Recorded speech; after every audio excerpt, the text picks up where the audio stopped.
आदाब नाजरीन, मैं हूं आपका मेज़बान रहीम अहमद खान और आप इस वक्त मुलाहिजा फरमा रहे हैं तस्नीम टीवी। तस्नीम टीवी की जानिब से एक ख़ास एपिसोड हम लेकर आपकी खिदमत में हाजिर होते हैं। बुनियाद इस्लाम। बुनियाद इस्लाम में आपका तहदिल से इस्तकबाल है। हज़रत सुलेमान अलैहिस्सलाम का जिक्र चल रहा था।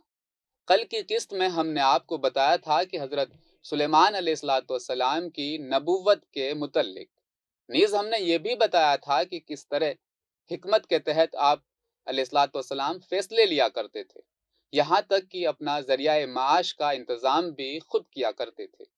हज़रत सुलेमान अलैहिस्सलाम ने बैतुल मुक़द्दस की तामीर के लिए जो अक़दाम उठाए, उनका भी ज़िक्र हमने किया था। नाज़रीन, आज की इस किस्त में हम आपको बताएंगे सबा की रानी बिल्कीस का किस्सा। आइए सुनते हैं।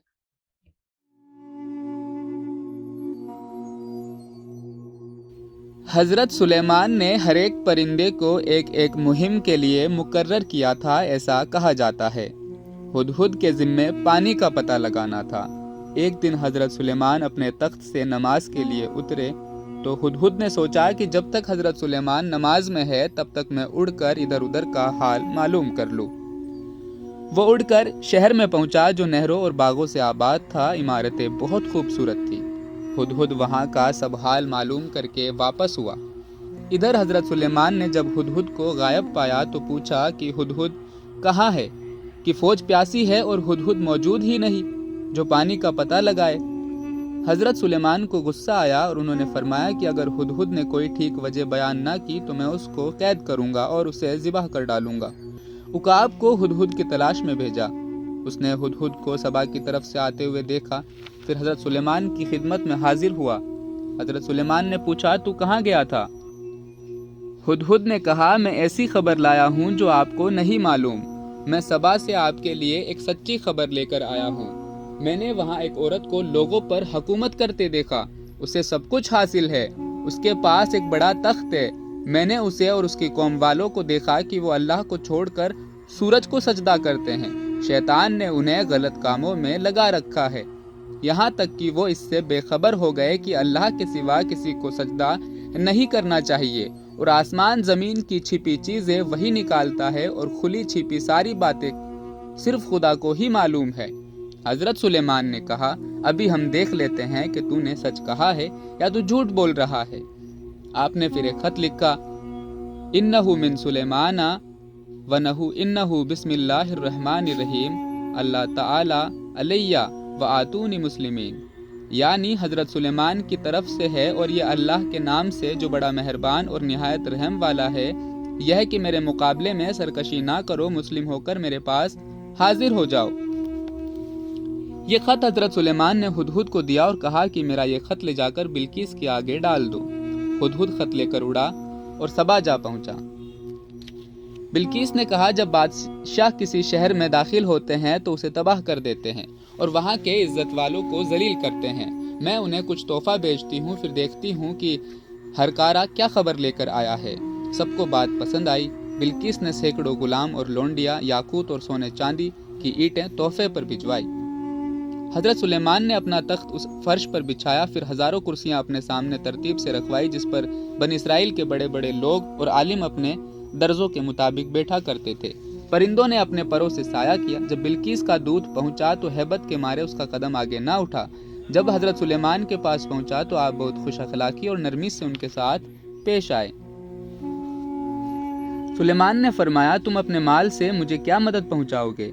तो कुछ अल्लाह ने मुझे दिया है, वह उससे कहीं बेहतर है जो तुम्हें मिला है। लौट जाओ, हम अल्लाह का माल अपने पास रखेंगे, तुम्हारा नहीं। हम ऐसे लश्कर लेकर हमला करेंगे जिनका मुकाबला उनसे ना हो सकेगा और हम उन्हें रहबानियत की तालीम देंगे।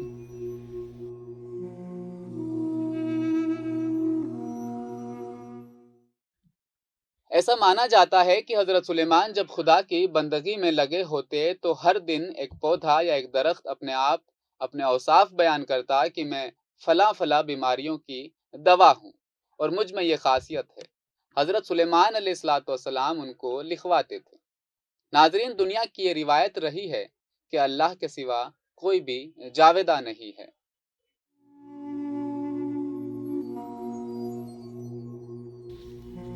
کہتے ہیں کہ حضرت سلیمان جب خدا کی بندگی میں لگے تو ہر ایک دن ایک درخت یا پودا ان کے اوصاف بیان کرتا کہ میں فلاں فلاں بیماریوں کی دوا ہوں، مجھ میں یہ خاصیت ہے۔ حضرت سلیمان ان کو لکھواتے تھے۔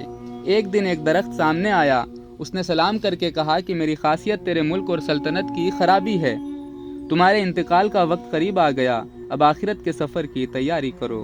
حضرت سلیمان نے وصیت کی اور جو کچھ لکھانا تھا لکھا چکے۔ تب خدا کی جناب میں دعا کی کہ میری موت کی خبر جنوں اور شیطانوں کو 1 سال تک نہ ہونے پائے، تاکہ جو کام میں نے انہیں سونپے ہیں وہ مکمل ہو جائے۔ اس کے بعد غسل کر کے پاکیزہ لباس پہنا اور عبادت خانے میں تشریف لے گئے اور لاٹھی پر جس طرح تھکاوٹ کے وقت ٹیک لگاتے تھے ٹیک لگایا۔ اسی وقت آپ کا وقت پورا ہو گیا تھا، آپ کی روح قبض کر لی گئی۔ حضرت سلیمان جب عبادت خانوں میں ہوتے اور عبادت میں لگے ہوتے تو کارندے اس مدت میں ملک کے کاموں کو سنبھالتے تھے اور شیطان عبادت کے وقت سامنے نہ دیکھ سکتے تھے۔ اس طرح دیووں اور جنوں کی اگر آپ پر نگاہ پڑتی بھی تو وہ سمجھ جاتے کہ آپ عبادت میں کھڑے ہیں، اس لیے وہ محنت سے کام برابر کرتے رہے۔ جب 1 سال پورا ہوا اور دمک نے لاٹھی کی جھڑ کھا لی تو حضرت سلیمان گر پڑے، ایسا کہا جاتا ہے۔ تب جنوں اور دیووں کو آپ کے انتقال کی خبر ہو سکی۔ اس طرح یہ بات کھل گئی کہ غیب کی خبر جنوں کو معلوم نہیں ہوتی، اگر وہ غیب جانتے تو سال بھر محنت مشقت کیوں کرتے۔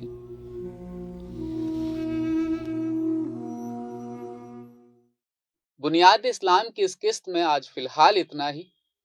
سلیمان علیہ السلام کے بعد کل ہم جانیں گے حضرت لقمان علیہ السلام کے بارے میں۔